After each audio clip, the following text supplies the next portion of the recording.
I went to the neurologist on Thursday evening and he said, look, there's two things. There's got some good news and bad news. The good news is there's nothing terminal here. There's no tumours, there's no cancer. The bad news is there's some evidence here of demyelination, which is multiple sclerosis. It's usually the case that you'll have 3 years and then you'll start getting mobility issues.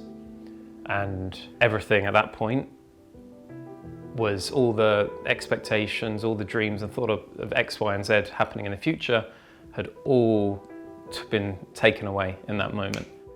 At the time we were expecting, back at that time, Marissa, our daughter, and I was doing the maths in my head that by the time she's at the age of getting married, there's no way I'll be able to walk her down the aisle.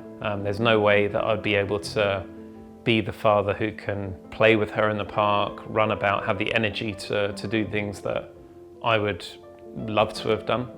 And that was my biggest kind of fear. If I knew then what I know now, or if I was able to communicate to myself, first of all, I would give my newly diagnosed self a big hug, and I would tell him that everything will be okay.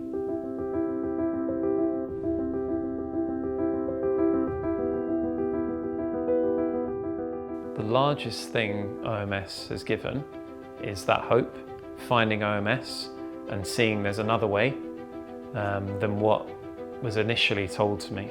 Life is going to be normal and I can pursue the same dreams and the same goals and ambitions that I had pre-OMS.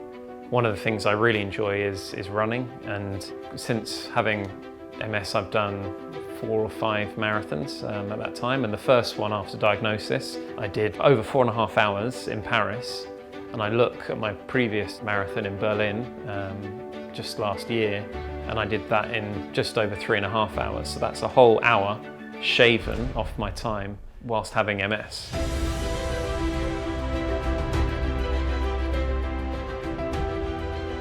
When I think of my life today, and this is 6 years or so past diagnosis, I look around and I think I'm in a much healthier position. The Alex today is doing things that the Alex 6 years ago could never have achieved. I am overcoming MS.